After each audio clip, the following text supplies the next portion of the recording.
Wonderful. Welcome. How are you? I'm always glad when we can spend time together, particularly when we can continue our discussion on cooking with wine. Today it's going to be French kitchen. The French have always cooked with wine. It goes back so far that it's really hard to trace. But we do know that a very interesting thing happened in what I would call a rather boring time in French history. Catherine de' Medici came into France to marry Henry II in 1533. And at the time, French cooking was rather bland and rather boring. So she brought her cooks with her from her beautiful Florence, Florentina, and she taught the French how to cook. It made an enormous change in French cuisine, and they have not recovered from it yet. It's interesting to note that in our time, the French are now influencing the Italian kitchens. And that's the way it should be. We should influence one another. And the wonderful thing about French cuisine is that they have wine, the best wines in the world seem to grow in France. And that's always been the case. They've had wines growing in France since pre-Christian times, during the Roman Empire. We put grapes up there and then shipped them into Rome. Wonderful times. But about 100 years ago, a great tragedy hit the French countryside. Come with me to California, and I want to talk with you about it for just a minute. And now a lesson on the Great Blight. Actually, it wasn't a blight. It was a parasite that hit European vines in about 1880, and our European brothers began yelling, "Our vines are dying." Now, why didn't it happen here? Well, because in America, we have a different system of growing grapes. We grow grapes using an American rootstock that is indigenous to America. It's ours. As a matter of fact, we haven't had to bring everything over from Europe. When Leif Erikson discovered America, he called it Vineland because it was covered with vines. But they're a different kind of vine than we find in Europe. As a matter of fact, American root vines don't even grow any grapes. They're just grape stock. They have very healthy roots. So we've been in the habit of taking American rootstock, letting it grow in the ground, and then onto its shoot, grafting European grape stalks. That's what's happened, and they're very healthy. In Europe, however, when the blight hit, the parasite, the vine stalk under the ground, or the root system, was being eaten alive, literally, by a tiny, tiny little bug called phylloxera.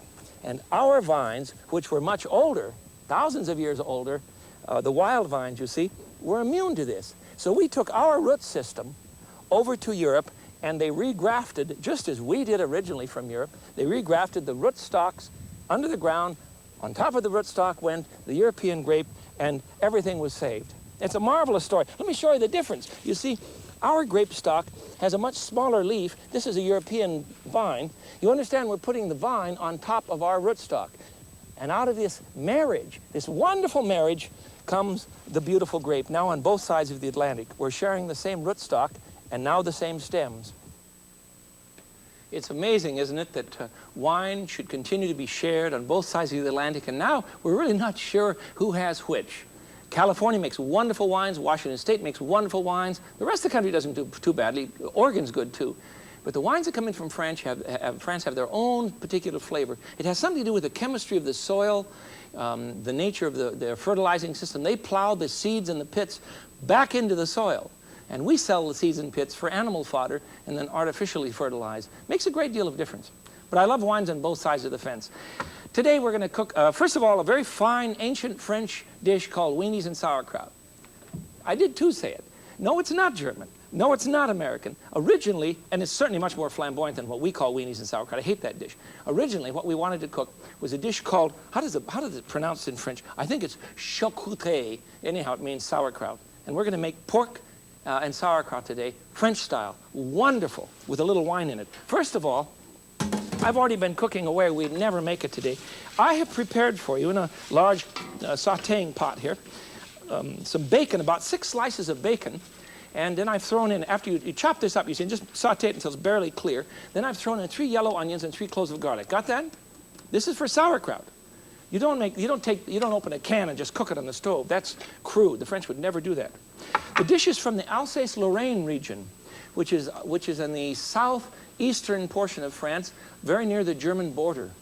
Do you remember Albert Schweitzer used to be an organist in the church there before he went to Africa? You learn all sorts of strange things when we cook together, don't you? Between phylloxera and Al Schweitzer cooking and playing the organ for the community there. Alsace-Lorraine. All right, I'm now adding 3 apples 2 or 3 apples that, it depends how big they are, of course. These happen to be Granny Smiths. And I might as well make a plug for Washington State. If you're buying apples and they're not from Washington State, I'm going to get you. You understand why? Because I love Washington State apples. I love the state too. Now we're going to add 3 pounds of sauerkraut. That's about 1.5 quarts.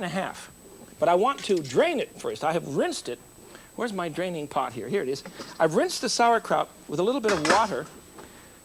And I have 1.5 quarts of sauerkraut, or 3 pints, 3 quarts, or 6 pints. A pint's a pound the world around, remember? So if you have 1.5, we should be all right. Okay, 1.5 quarts should make it.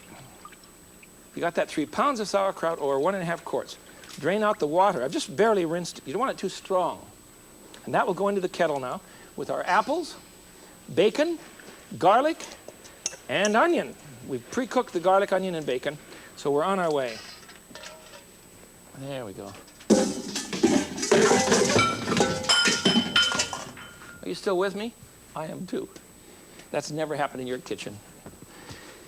I threw away the sauerkraut juice, and I probably shouldn't have. When I was a little kid, sauerkraut juice was considered a minor medicine in our home, and I won't tell you what it was for. You'll just have to guess. All right, now we'll put some seasonings in, and it's wonderful seasonings that make the dish so different. I want to add, first of all, 2 cups of white wine, which will clean up the sharpness of the dish. 2 cups of white wine. Dry, of course. 1, 2. All right, that's enough. And then we're going to add the seasonings, which will consist of, let me get everything out here. We need some juniper berries. I want about 15 juniper berries. Now, you'll have to find these in a good spice shop. Is that 15? It's 15 for me. That's enough. And then we're going to add some peppercorns. I need about 8 of them. You were wondering what that last dish was that you heard go, well, we're not going to cook that one today. I wasn't going to get to it anyhow. So don't worry about me. We'll get by. We have so much to do today, I can't believe it. 2 bay leaves. That one was kind of stinky. Let's put in 3. You know, if you want to avoid having these spices flow around in the pot, you can certainly tie them in a little bitty sack of cheesecloth. Make a little bitty bag, tie it up in a knot, you say. That'll work great. Now, a tablespoon of brown sugar will help the dish. And we're ready to go. We'll start cooking this. We'll add our first course of pork to the top of the pot. Bring this to a simmer. I'm just going to use my fingers. It works well. Stir everything up, and then add 2 pounds of spare ribs. All right? Now, put the lid on the pot and cook that for about 2 hours. Simmer gently for about 2 hours. At the end of the 2 hours, then it's time to add 1/2 pound of ham, and I want good ham. I want cooked ham. Not that thin sliced stuff. This is a real ham slice. Had a bone in it and everything. I've cubed it up, 1/2 pound, and about 2 pounds of sausages, and you can use anything you like. I'll show you what I've gotten hooked up on today. Have a couple chunks of Polish sausage, some garlic sausages. Just set them in the pan here, and some bockwurst. Now, bockwurst is not very French, but they do have some wonderful French white sausages called boudin blanc. Boudin blanc. And one of these days, you and I are going to have a sausage festival, and I'll show you how to make some of those French sausages. But today, we'll do it this way. Now, put the lid on. Now, we've cooked the sauerkraut and spare ribs for 2 hours with the lid on gently. Then we've added the sausages, 2 pounds of sausages, any kind you like. Put the lid on and cook for about 30 minutes, and let me show you what you get. I just love this dish. It's terribly dramatic. There we go. And let's see what it looks like. There it is. Better turn that off. I want to dish those up right away, so we'll grab a paddle here. I don't want all this. I don't want all the juice to come out with it, you see. And a big plate. And in our home, we serve this on one big, enormous platter and bring it to the table. This dish is for Channing, incidentally. He just loves it. Ah, there we go. And just the sauerkraut and the sausages are so mild and mellow now. It's not the kind of sauerkraut you used to have at grade school. Do you remember that? Those things were just terrible. Well, I don't need all of this. Let me get some more sausages. Ouch. We'll just arrange them on top. Oh, those are hot. Don't cut your sausages ahead of time. You see what I've done? Charcuterie, or however you say it. My French is just non-existent. A little more. And some spare ribs. Put a couple of spare ribs in the top here. You can spend some time arranging that. And then a little parsley garnish certainly wouldn't hurt. And we'll put it out right now. for our first dish from France today. You didn't expect sauerkraut and weenies, did you? Well, sauerkraut and weenies is a very boring variation on a very good dish. So we don't need it. We'll do it this way. There we go. Put this out for you. Serve the whole works at once. And if you don't have any great big platters like this, these are from Lone Oak in California, but you can find some big platters in your area, I'm sure. And I just think they're wonderful things to have. It says something very serious about the nature of your household and your family and your guests if you say to everyone, we'll all eat off of one plate, thank you. And that means that you really take the eating community seriously. And I want you to. I want you to.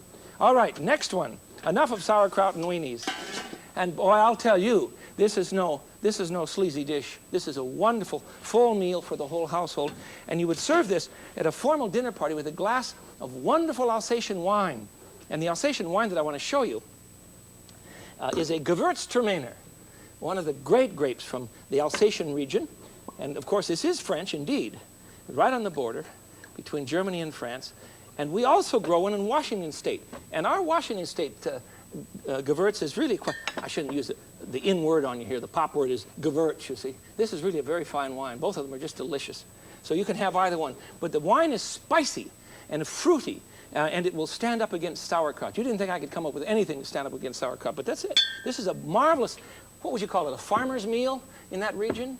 It's a classic. All right, the next pot is going like mad, so let me get another kettle here for us. We're going to do another pork dish. Pork is very popular in France. Beef is new. Beef is new. Piggies, you see, are able to take care of themselves, so they've always been popular in France. I want to do a pork roast with grapes and wine sauce. It's so simple you can't believe it. We'll get the pan going here. I want to marinate a 3-pound pork roast in one onion, one chopped white onion. So simple. Boy, that's more than one onion. Let's, there, that's one onion, all right? Who knows? We don't need to worry about the measurements here. 2 cloves of garlic, and we can either crush them up or slice them up. I'm going to crush them up today. You notice that my garlic press is wet because I've been cooking. You know, I cook for a long time before you show up. We really do cook all of these things just before you arrive, and so my garlic press has been working overtime, and I keep it soaking in a glass of cold water so I don't have to keep cleaning it. That's frugal. That's clever. Yes, I thought it up. I love it. All right, now to that we're going to add some thyme because this is very French, and there's nothing more French than good thyme. About a whole teaspoon of thyme, and then I want a 1/4 teaspoon of rosemary. Wonderful rosemary. There, that'll be enough. And we'll add a bay leaf. And where's the bay? Here they are. You probably want to crunch that up a bit. There we go. And now some pepper. And please, I don't have to preach again, do I? Don't use pre-ground pepper. You know, that's just terrible. You don't know where to get that stuff. Awful thought. And 4 tablespoons now of olive oil. Use good olive oil. There's no substitute for good olive oil. And it's also good for you. 4 tablespoons of good olive oil. And here's the clincher. 1/4 cup of brandy. Now, it doesn't have to be expensive brandy. You can use something, you know, good California brandy isn't going to cost you a lot of money. And you really should have brandy in your kitchen for cooking. It's wonderful flavor. All right, we've got it. Now we're going to marinate that for 2 hours. And at the end of the 2 hours, we're going to take it out of the pot. Boy, that was sure quick 2 hours. Isn't television wonderful? And we're going to brown him. I better put some oil in the pan. Brown him in a little bit of butter and olive oil, about a tablespoon or 2 of each. You don't have to go overboard on this because I know that some of us are really trying to cut down on the old butter fat kick. Whoops, that's going to burn. You see what's happening in the pot? I'm glad that the pot is that color. You see what's happening? Now watch, throw in some olive oil right away and stop that. There we go. We don't want to burn it.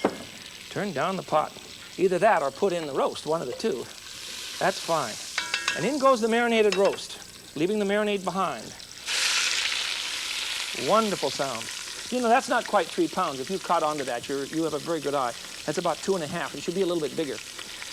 Now we add the white wine, always a bit of white wine.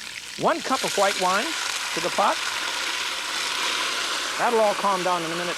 These heavy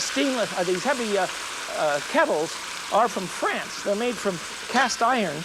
They're called Le Cuisset, and they'll cook beautifully for you. But they sure maintain heat, so turn the heat down a bit. Otherwise, you're going to cook it too fast. It'll burn right up on you. Let that cook now for about 1.5 to 2 hours so that the roast is very tender and nice. Let me show you what happens. I don't need to keep this on the stove. We'll get rid of it here. There we are.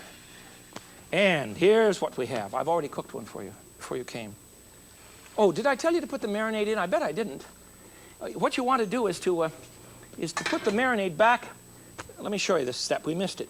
The marinade that was in the pot with the pork is to be strained out and poured in with the wine so that the meat cooks in its own marinade for about 1.5 to 2 hours, along with a cup of wine, right?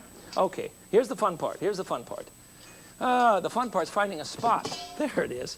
Put in a couple pounds, not all of them, we want a few for garnish, of grapes. These are seedless, Thompson seedless grapes, you see? Put them in the pan and let them cook for about 5 minutes with the lid on. There we are. We'll let them cook for 5 minutes. In the meantime, I'm going to remove the roast and we'll slice up a bit for us. You ever thought of putting grapes in a pork dish? It's really very beautiful. Let's get the roast out of there. And I'll just, come on, grapes. Oh, there. I'll just put him on my block.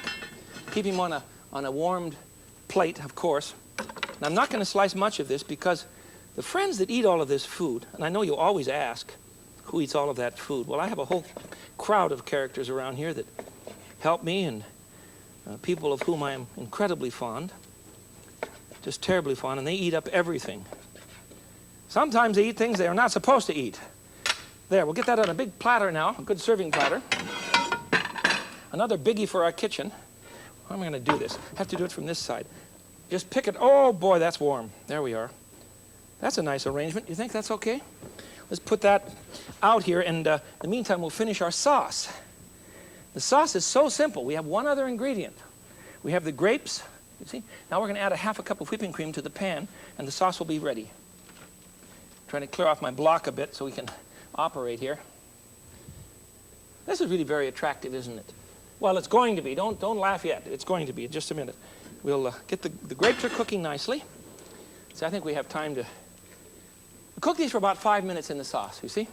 And then add 1/2 cup of whipping cream. And cook that a bit. You want to reduce it just a smidgen. What is a smidgen? I'm glad you asked. I don't know what a smidgen is. Cook it down. Reduce means you thicken it up a bit. Now, that's not quite long enough, but I don't really have time to argue with the pot, so I'm going to serve it now because I want you to see it. And it's a very nice dish. You notice in kitchen design, everything is close to me. I don't like kitchens that mean that you have to wander up and down long hallways and through alleyways to get what you're after. I don't believe in such things.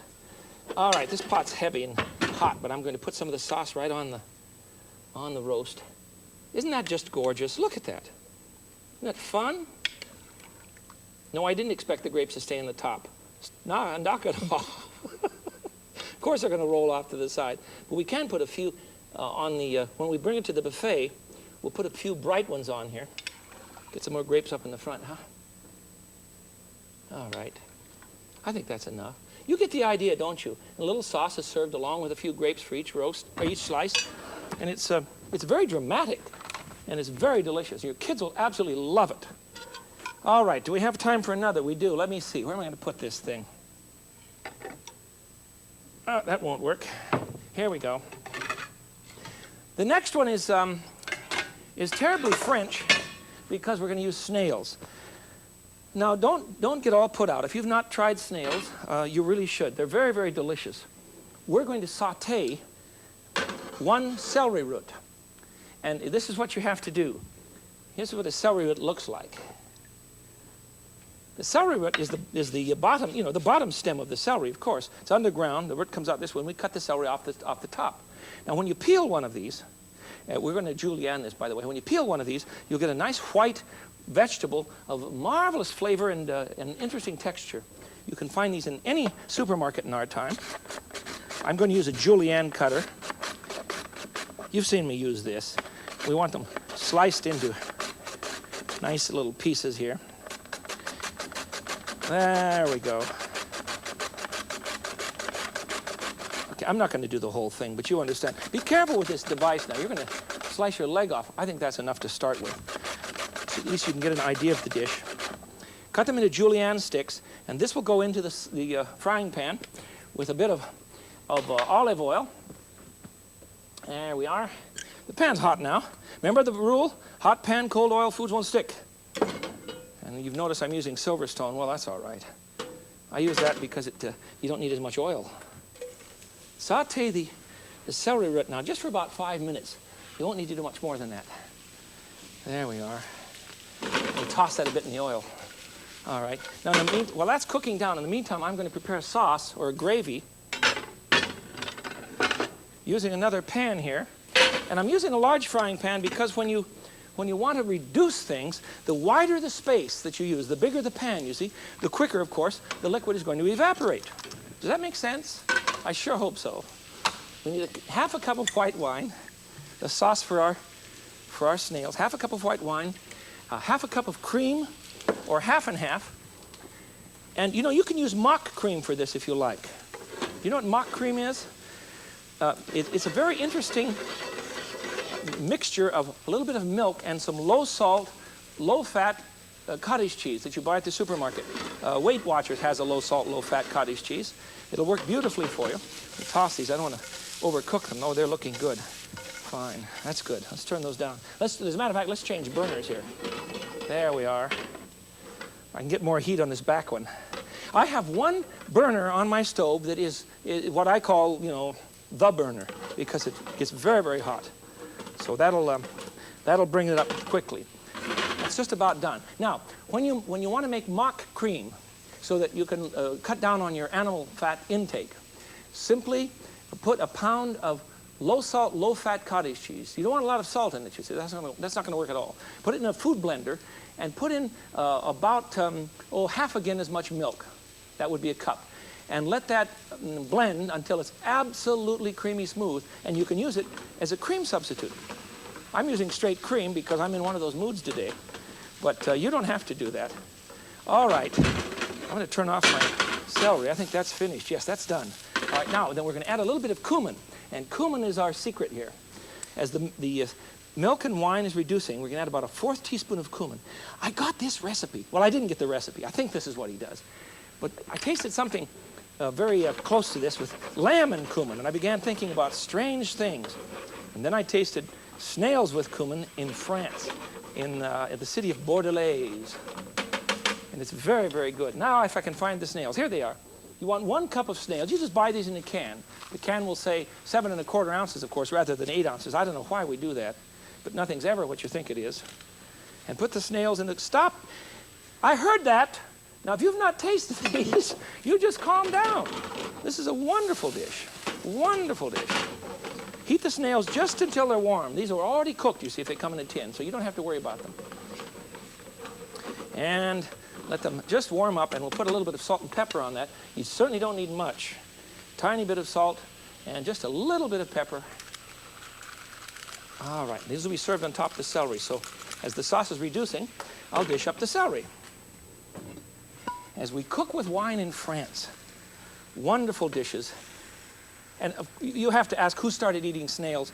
Well, I don't know who the first person was to ever eat a snail. There are some theories that he was a desperate man. I don't believe that at all. I think the French have been willing to taste wonderful and marvelous things in their history. Sometimes, I suppose, it's out of destitution, but I like to believe that it's because they're willing.